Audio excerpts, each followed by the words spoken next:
Hello students, कैसे हैं आप सब। आशा करती हूँ आप अच्छे होंगे और अच्छे से अपनी पढ़ाई कर रहे होंगे। मैं मोनिका रावत आपका स्वागत करती हूँ आईसीटी वर्चुअल क्लासरूम देहरादून में। बच्चों, आज हम क्लास 12 का जो आपका सब्जेक्ट है फिजिक्स, उसका chapter electric charges and field को कंटिन्यू करेंगे। तो बच्चों, पिछले लेक्चर में हम गॉस थ्योरम का एप्लीकेशन देख रहे थे, उसके उपयोग देख रहे थे कि इसके एप्लीकेशन क्या क्या है, जिसमें हमने जो है अनंत लंबाई वाली तार के लिए एक इनफाइनाइट चार्ज वायर थी, ठीक है, अनंत आवेशित तार थी, जिसके लिए हमने E की वैल्यू निकाली थी। आई होप आपको पिछले लेक्चर में पढ़ाया गया डेरिवेशन समझ में आया होगा। आज हम इसके आगे के टॉपिक्स कंटिन्यू करेंगे, यानी आगे के एप्लीकेशंस देखेंगे, जिसमें आपका जो है इनफाइनाइट प्लेन शीट है, ठीक है, यानी अनंत लंबाई वाली आवेशित चादर। और दूसरा, इसके बाद हम डिस्कस करेंगे एक स्फेयर का, एक शेल है, उस पे वो आवेशित है, तो उस पे जो है आपकी ई की वैल्यू क्या होगी। तो बच्चों, इसे पढ़ने के लिए, इसको डिस्कस करने के लिए अब हम चलते हैं अपने स्मार्ट बोर्ड की तरफ। तो बच्चों, आज का हमारा पहला टॉपिक है electric field due to infinite plane sheet, आवेशित अनंत समतल चादर के कारण विद्युत क्षेत्र। तो बेसिकली यहाँ पे हमारे पास एक आवेशित चादर है जिसकी लंबाई अनंत है, यानी इनफाइनाइट, ठीक है। उस पे उसके कारण जो आपकी ई की वैल्यू है, यानी जो विद्युत क्षेत्र है, इलेक्ट्रिक फील्ड है, वो कितनी होगी, ये हमें ये भी आपका गॉस का एप्लीकेशन है। इसमें हम गॉस थ्योरम या गॉस नियम का उपयोग करें।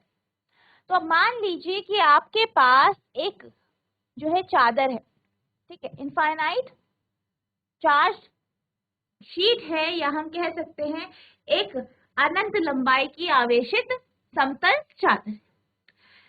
तो ये आपकी चादर है और इस पे जो चार्ज है वो आपका पॉजिटिव चार्ज है, यानी धनात्मक आवेश है।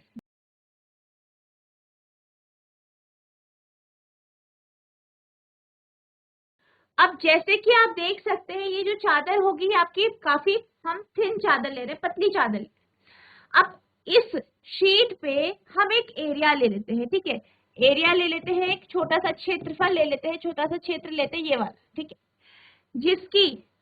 जिसका जो आपका एरिया है इसे हम डीएस मान, ठीक है।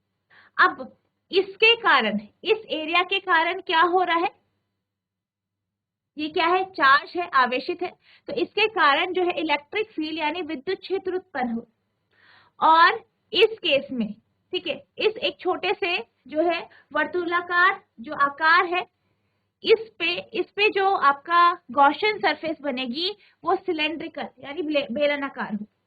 यानी हम ये कह सकते हैं इस एरिया के कारण जो इलेक्ट्रिक फील्ड उत्पन्न हो रही है, जो विद्युत क्षेत्र उत्पन्न हो रहा है, वो बेलनाकार में हो। अब ये आपके पास जो है आप देख सकते हैं एक बेलनाकार जो है गॉसियन सरफेस है, ठीक है। अब इस सरफेस में हम क्या करते हैं, एक भाग ये ले लेते हैं जिसका क्षेत्र ds, दूसरा हम इस दिशा में लेते हैं, इसका भी आपका ds है, एरिया यानी क्षेत्रफल, और तीसरा सतह हम ये ले लेते हैं, इसका भी एरिया ds ले लेते, ठीक है। अब अगर हम इस क्षेत्रफल की दिशा देखें, आप ये जानते हैं कि जो क्षेत्रफल की दिशा होती है वो उसके परपेंडिकुलर होती है, यानी लंबवत होती है, यानी इसकी जो दिशा है वो इस तरफ। इसे हम पहला क्षेत्र ले लेते हैं, ये दूसरा क्षेत्र है, इसका जो क्षेत्रफल है उसकी जो दिशा है वो यहाँ पे है, जिसे हम एन कैप मानते हैं, और इसकी इधर की साइड जिसे हम एन कैप मानते हैं। अब जो आपका ये आवेशित चादर है, इसके कारण इलेक्ट्रिक फील्ड यानी विद्युत क्षेत्र उत्पन्न हो रहा होगा, ठीक है, विद्युत क्षेत्र उत्पन्न हो रहा है, तो उसे हम ई मानेंगे। क्या है विद्युत क्षेत्र आपका, ई, इलेक्ट्रिक फील्ड ई है।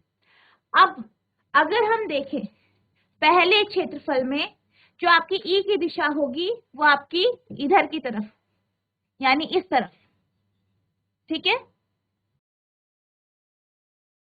ई क्यों होगी, क्योंकि ये क्या है, एक पॉजिटिवली चार्ज है, इसमें कैसा आवेश है, धनात्मक आवेश है। और आप ये जानते हैं कि जब हम पॉजिटिव चार्ज की बात करते हैं तो इसमें जो इलेक्ट्रिक फील्ड होती है, विद्युत क्षेत्र होता है, वो बाहर की ओर होता है इस तरीके से। तो यहाँ पे जो शीट है, क्योंकि शीट जो है इसका जो चार्ज है वो इसकी सतह पर है, इसके पृष्ठ पर है, दोनों तरफ होगा, आगे पीछे। पीछे का जो होगा इधर की तरफ होगा और जो आगे वाला पृष्ठ है उसके लिए इधर की तरफ। तो यहाँ पे आपकी ई इधर की तरफ, ठीक है। अब अगर हम बात करें सेकंड सरफेस की, जो एन है या जो क्षेत्र है उसकी जो दिशा है वो ऊपर की तरफ है और इसके लिए ई की दिशा इधर की तरफ होगी। आप क्षेत्र इधर का भी ले सकते हैं, जो आपका ये वाला हिस्सा है यहाँ पे भी आप ले सकते हैं, आप कोई भी हिस्सा ले सकते हैं जब आप एक वक्र पृष्ठ की बात करें, ठीक है। अब जो इसके ये एजेस हैं, जो आपका सिलेंडर है, इसके जो एज हैं इनको हम इस शीट से आर की दूरी पे मान लें, ठीक है। तो ये आपका क्या है, डायग्राम है। इतना आई होप आपको समझ में आया होगा। अब आप थ्योरी लिखेंगे, क्या लिखेंगे? Let us consider an infinite plane sheet with surface charge density sigma and cross sectional area. मान लीजिए किसी अनंत समतल चादर का एक समान पृष्ठ आवेश घनत्व सिग्मा है और इसका जो क्षेत्रफल है वो कितना है, a। The position of infinite plane sheet is as below। अब हम बात करते हैं इनफाइनाइट प्लेन शीट की, जो है ये आपका डायग्राम है, आप ये बनाएंगे। The direction of electric field due to infinite charge sheet is perpendicular to the plane of the sheet। यानी एक अनंत चार्ज शीट है, उसमें जो आपका विद्युत क्षेत्र है इसकी दिशा क्या होगी, इसकी दिशा जो शीट है उसके लंबवत होगी, यानी परपेंडिकुलर होगी। जैसे कि मैंने आपको बताया, ये शीट है, इसके लिए पीछे जो पिछला पृष्ठ है उसके लिए ई की दिशा ये होगी, आगे वाले पृष्ठ के लिए ये हो, ठीक है। तो यही कारण है हमने गॉसियन सरफेस में इस तरीके से ई की दिशा ली है। Late us consider a cylindrical Gaussian surface whose axis is normal to the plane of the sheet। अब हम एक बेलनाकार गॉसियन सतह या पृष्ठ लेते हैं और इसका जो एक्सिस है, ठीक है, इसका जो अक्ष है वो शीट के कैसे है, लंबवत, ठीक है। अब हम इसका डेरिवेशन शुरू करने जा रहे हैं। तो सबसे पहले हम विद्युत फ्लक्स की बात करते हैं।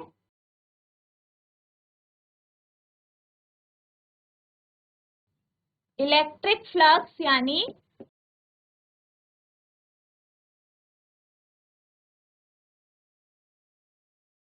विद्युत फ्लक्स की हम बात कर रहे हैं। अब विद्युत फ्लक्स की हम बात करें तो टोटल फ्लक्स, जो आपका फ्लक्स है विद्युत फ्लक्स, हम फाई ले लेते हैं और हमने कितनी सतह ली है, 3, 1 2 3। तो इसे हम φ1 प्लस φ2 प्लस φ3 ले लेते, ठीक है। अब आपके पास 3 सतह है, ठीक है, 3 सरफेस हमने ली है। पहली सतह में आप देख सकते हैं ई की दिशा और नॉर्मल की दिशा सेम है, ई की दिशा, ठीक है, और जो आपका क्षेत्रफल है उसकी दिशा बराबर है, सेम है, एक ही दिशा में है। थीटा आपका इस केस में 0 डिग्री हो जाए। इसी तरीके से अगर हम पृष्ठ 3 की बात करें तो जो ई की दिशा है वही आपकी एन की दिशा है, उसी दिशा में है। दोनों के बीच का एंगल कितना है, दोनों के बीच का कोण कितना है, 0 डिग्री। दूसरे में देखते हैं, ई की दिशा इधर है, एन की दिशा इधर, दोनों आपस में कैसे है, परपेंडिकुलर है, लंबवत है। यहाँ पे थीटा की वैल्यू जो होगी 90 डिग्री हो जाएगी, ठीक है। तो ये आपकी तीनों सरफेस है। तो अगर हम बात करें φ1 φ2 φ3 की, तो पहली जो सरफेस है, पहली जो पृष्ठ है, इसके लिए आपका फॉर्मूला होता है फाई बराबर ई डॉट डी एस। तो यहाँ पे हो जाएगा आपका ई डॉट डी एस, दूसरी के लिए ई डॉट डी एस, ठीक है, और तीसरे के लिए भी आपका ई डॉट डी एस। अब अगर हम पहली सतह की बात करें तो फॉर्मूला हो जाएगा E D S cos theta. ठीक है, अब थीटा जो एंगल है पहली सतह के लिए वो कितना है, 0 है, क्योंकि ई की दिशा और जो क्षेत्रफल है उसकी जो दिशा है दोनों एक ही है, इसलिए दोनों के बीच का कोण कितना है, 0। तो यहाँ पे आपका जाएगा cos 0 डिग्री प्लस दूसरी सतह E डॉट ds है, तो E ds cos 90 degree, 90 degree. क्यों है 90 डिग्री? दूसरी सतह देख सकते हैं आप, E की दिशा N की दिशा, N यानी क्षेत्रफल का की दिशा क्या है, आपस में परपेंडिकुलर है, लंबवत है, 90 डिग्री इसलिए आए। नेक्स्ट है तीसरी सतह E ds cos, तीसरी सतह में भी आप देख सकते हैं E की दिशा N की दिशा जो है एक ही है, यानी एरिया A या ds और E के बीच का जो कोण है वो कितना है, 0। तो यहाँ पे भी आपका 0 आ जाएगा। ठीक है, अब अगर हम फाई की वैल्यू देखें, E D S cos 0 degree plus E D S cos 90 degree plus E D S cos 0 degree. तो बच्चों कोई बता सकता है कि कॉस 0 का मान कितना होता है? जीआईसी श्रीनगर,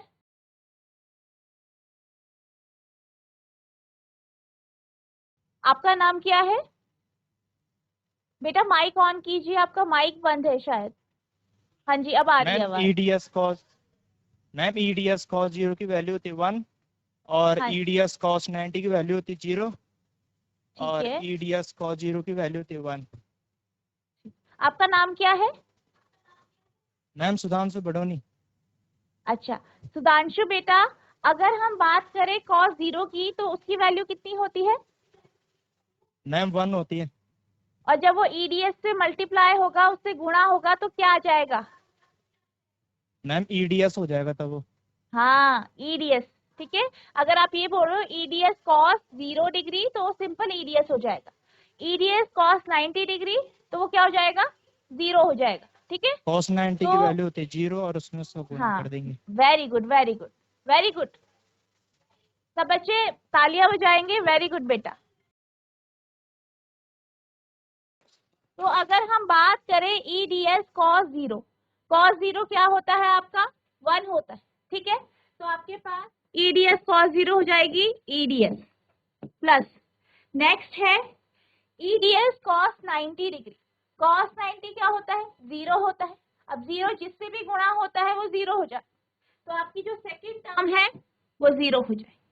तीसरा है ईडीएस cos 0, cos 0 1 होता है, तो आपका यहाँ पे जो तीसरी टर्म है ईडीएस रह जाए। तो ये हमारा कुल फ्लक्स आया है ईडीएस प्लस ईडीएस, यानी फाई बराबर 2EDS। इसे हम इक्वेशन 1 मान लेते हैं, समीकरण 1। अब हम एक और चीज जानते हैं, क्या जानते हैं कि जो आपका फाई होता है किसके हिसाब से, गॉस थ्योरम के अकॉर्डिंग। गॉस थ्योरम के अकॉर्डिंग आप क्या जानते हैं, आप ये जानते हैं कि फाई जो होता है, फाई जो होता है तो आपका बराबर होता है Q अपॉन एप्सिलॉन नॉट। किससे है ये आपका, गॉस थ्योरम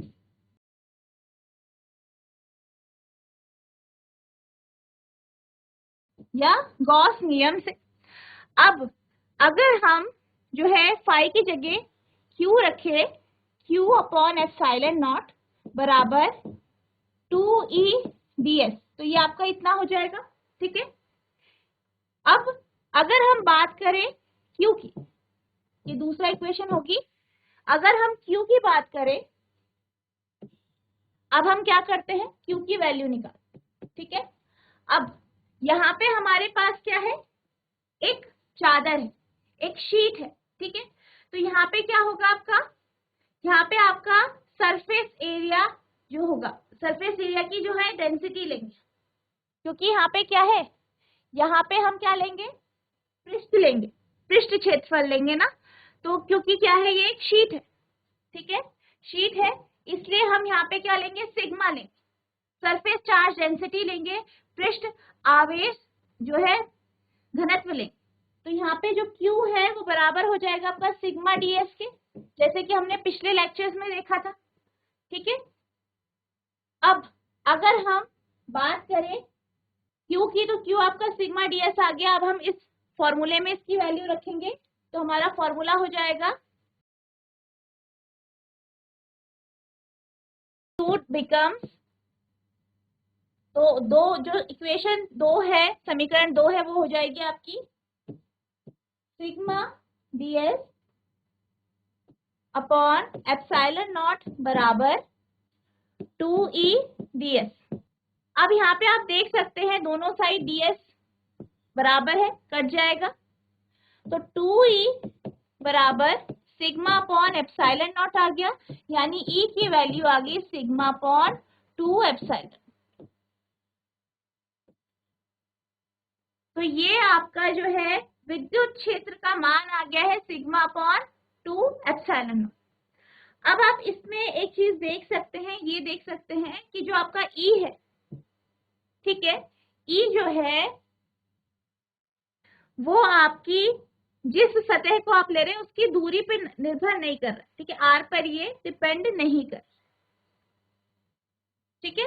तो ये आपका ये फॉर्मूला, इस तरीके से आप इस क्वेश्चन को जो है करेंगे। ये एक इम्पॉर्टेंट क्वेश्चन है आपके एग्जाम के पॉइंट ऑफ व्यू से, तो आप इस तरीके से इसको करें। अब हम चलते हैं अगले डेरिवेशन की तरफ, ठीक है, जिसमें हम इसी फॉर्मूले का यूज करके जो है आगे बढ़े। तो बेसिकली ये जो आपका डेरिवेशन है ये है field due to a uniformly charge infinite plane sheet, एक समान आवेशित अनंत समतल चादर के कारण। और यहाँ पे जो चादर है वो कैसी है, वो आपकी पहले जो हमने ली वो पतली चादर ली थी, ये हमारी मोटी चादर, ठीक है। अब ये जो चादर है, ठीक है, ये मोटी है और यहाँ पे क्या है, इसकी सतह पर, इसके पृष्ठ पर जो है धनात्मक आवेश यानी पॉजिटिव चार्ज, ठीक है, कुछ इस तरीके से। अब इसी तरीके से इसका जो पीछे का पृष्ठ है वहां पे भी पॉजिटिव चार्ज होगा। अब हम ऐसा जो है शीट ले रहे हैं जो कि मोटी, ठीक है। अगर हम बात करें बिंदु, जैसे कि आपका बिंदु P है, ठीक है, तो इस बिंदु पर जो है इसके आगे के कारण यानी जो आगे का पृष्ठ है और पीछे का पृष्ठ है, दोनों के कारण क्या होगा, यहाँ पे आपकी इलेक्ट्रिक फील्ड लगी, ठीक है, विद्युत क्षेत्र लगी।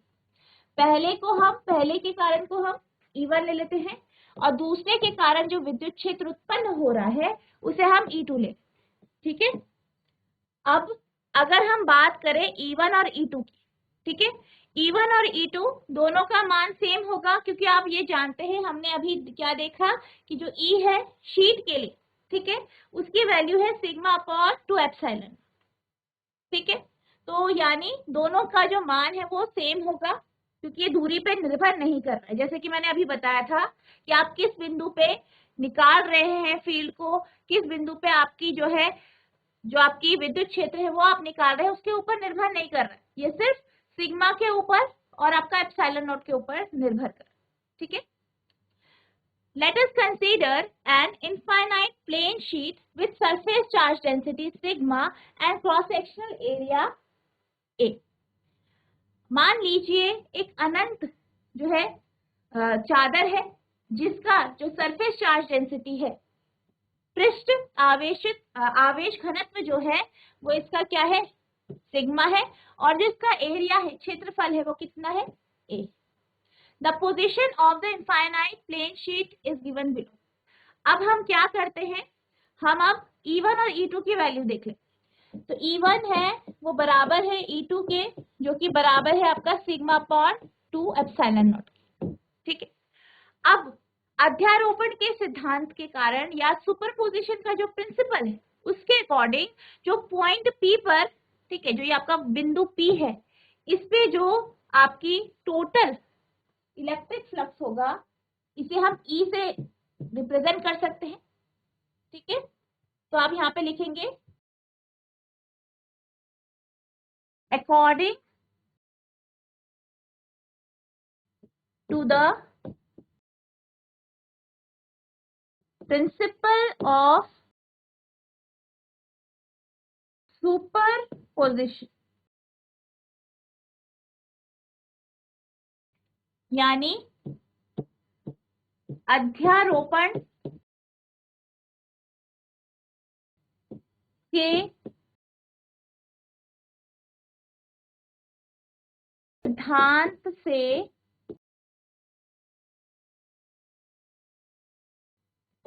नेट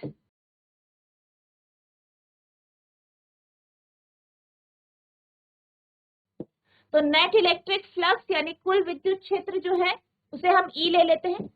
तो अध्यारोपण के सिद्धांत के अकॉर्डिंग ये हो जाएगा E बराबर E1 प्लस E2। अब E1 की वैल्यू कितनी है, सिग्मा अपॉन 2 एप्सिलॉन नॉट। इसी तरीके से E2 की वैल्यू कितनी है, सिग्मा अपॉन 2 एप्सिलॉन। तो आ जाएगा आपका 2 एप्सिलॉन नॉट नीचे और सिग्मा प्लस सिग्मा यानी 2 सिग्मा, यानी आपकी जो E की वैल्यू आई है वो sigma upon epsilon not I. ठीक है, यानी E बराबर सिग्मा अपॉन एप्सिलॉन।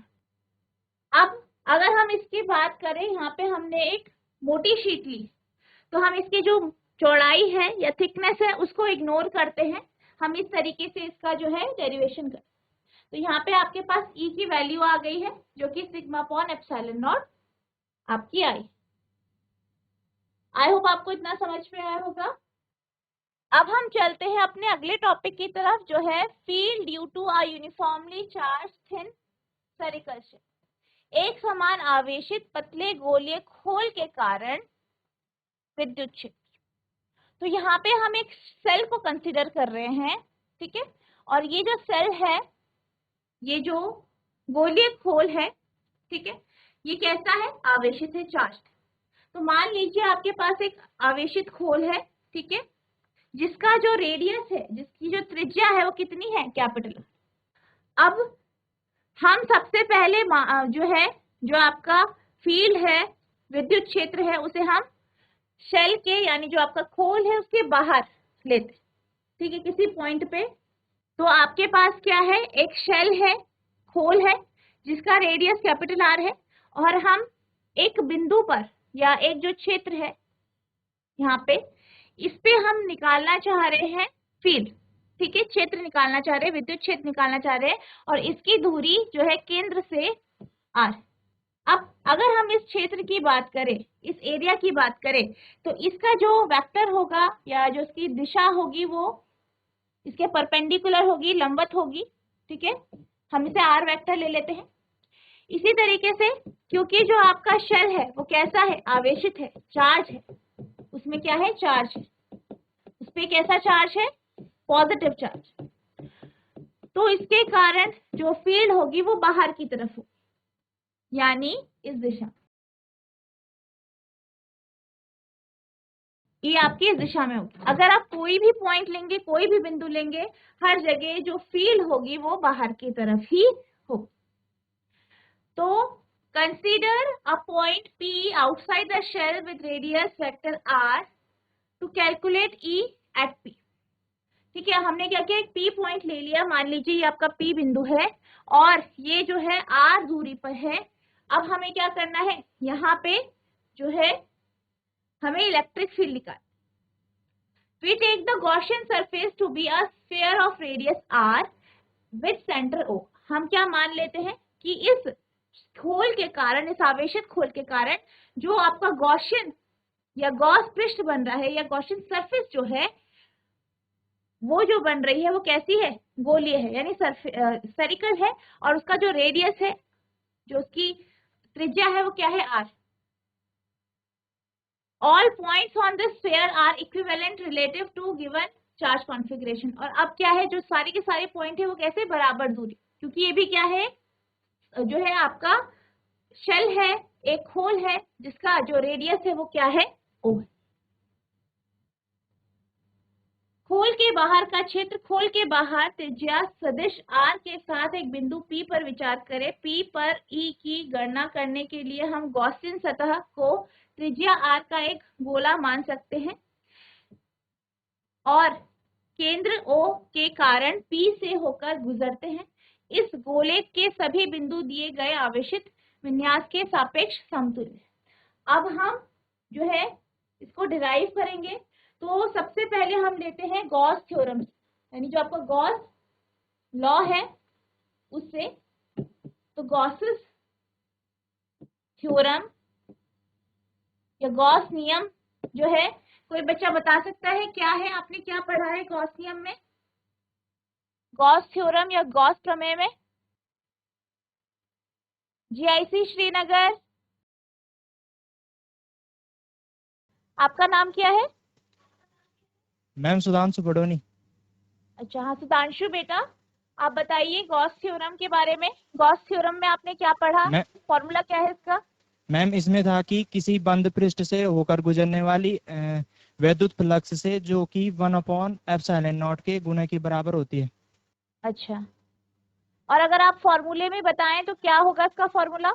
मैम इसका था phi is equal to sigma upon ε0। Sigma तो नहीं होता है, क्योंकि हम एक आवेशित जो है आवेशित पृष्ठ लेते हैं। बंद जो आपका सरफेस होता है वो आवेशित होती है, तो यहाँ Q अपॉन एप्सिलॉन नॉट होता है। ठीक है बेटा, तो आपका फाई बराबर Q अपॉन एप्सिलॉन नॉट इसका फॉर्मूला हो। ठीक है, तो बेटा जैसे कि मैंने अभी बताया आपको, जो गॉस थ्योरम है इसके अकॉर्डिंग फाई बराबर आपका होता है Q अपॉन एप्सिलॉन नॉट। ये आपका क्या है, गॉस थ्योरम का फॉर्मूला। अब आप ये भी जानते हैं कि फाई बराबर जो होता है वो आपका close integral S E dot ds भी होता है। ठीक है, तो यानी जो आपका ये गॉस थ्योरम है ये बन जाएगा close integral S E dot ds बराबर Q अपॉन एप्सिलॉन। ठीक है, अब E जो है वो कांस्टेंट है। ठीक है, ये बाहर आ जाएगा तो क्लोज इंटीग्रल आपका हो जाएगा S ds बराबर Q अपॉन एप्सिलॉन। अब अगर हम बात करें close integral S D S, यानी हम यहाँ पे क्या बात कर रहे हैं, सरफेस एरिया की, यानी वक्र पृष्ठ क्षेत्रफल की। वक्र पृष्ठीय क्षेत्रफल किसका, स्फीयर का, यानी जो आपका गोला है या जो स्फीयर होता है उस। तो कोई बच्चा बता सकता है इसका फॉर्मूला क्या है? जीआईसी श्रीनगर, कोई बच्चा बता सकता है? वक्र पृष्ठीय क्षेत्रफल, कर्व सरफेस एरिया, शेल का, स्फीयर का, या जो आपका गोलीय खोल है इसका क्या होगा? कोई बच्चा बता सकता है? मैम आपने क्वेश्चन क्या किया? तो बेटा यहाँ पे जैसे कि मैंने अभी आपको क्वेश्चन क्या बताया, किया? मैंने आपसे ये पूछा है कि जो आपका कर्व सरफेस एरिया है, यानी पृष्ठीय गोलीय जो आपका वक्र पृष्ठीय क्षेत्रफल है शेल का, गोले का, या जो आपका स्फीयर होता है, ठीक है, गोलीय खोल होता है, वो क्या होता है? कर्व सरफेस एरिया, वक्र पृष्ठीय क्षेत्रफल 4πr²। ठीक है, वेरी गुड बेटा, वेरी गुड। आपका नाम क्या है? मैम दीपांशु नेगी। दीपांशु बेटा, वेरी गुड। सब बच्चे दीपांशु के लिए Thank you, तालियां ma'am. बजाएंगे। वेरी गुड बेटा, बैठ जाइए। तो जैसे कि बच्चों हमने अभी देखा कि जो गॉस थ्योरम है वो आपका phi equals to Q upon epsilon. Phi को आप लिख सकते हैं close integral S E dot D S. ठीक है, अब अगर हम पहले और दूसरा जो ये समीकरण है इनको देखें तो हमारे पास क्या आता है, close integral S E dot D S बराबर Q अपॉन एप्सिलॉन। अब E क्या है, कांस्टेंट है, बाहर ले लेते हैं, तो अंदर बचा आपका close integral S D S. ठीक है, अब क्योंकि ये हमारा स्फीयर है, ठीक है, तो हमारा यहाँ पे फॉर्मूला हो जाएगा E इंटू 4πr²। अब यहाँ पे जो है, जैसे कि आप जानते हैं, जो गॉसियन पृष्ठ है वो कैसा है, एक गोलीय खोल है। ठीक है, तो इसका जो कर्व सरफेस एरिया या CSA होता है वो 4πr² है। तो ये बराबर हो जाएगा Q अपॉन एप्सिलॉन नॉट के, तो यानी E हो जाएगा आपका बराबर Q upon 4πr²। Epsilon naught R square. ठीक है, तो ये आपका पहले केस में जो है विद्युत क्षेत्र का फॉर्मूला आ गया है। अब आप यहाँ से ये देख सकते हैं कि जो E है वो R पे निर्भर कर, ठीक है, विद्युत क्षेत्र R पर निर्भर कर, यानी जो आपका E है वो इनवर्सली प्रोपोर्शनल है R स्क्वायर। तो ये हमने अब पहला केस जो है कंप्लीट कर लिया है, जिसमें हम खोल के बाहर के क्षेत्र की बात कर, ठीक है, कि वहां पे विद्युत क्षेत्र कैसा। आई होप आपको इतना समझ में आया होगा।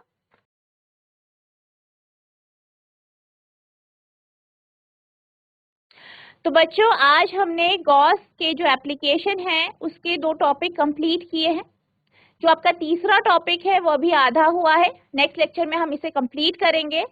आपको इन डेरिवेशंस को लिख लिख के प्रैक्टिस करनी है, लर्न करना है, और जितने भी आपके बेसिक फॉर्मूले हैं, चाहे आपका गॉस थ्योरम हो या आपका जो आपका CSA हम पढ़ते हैं ये सब हो, आपको सारे क्लियर होने चाहिए।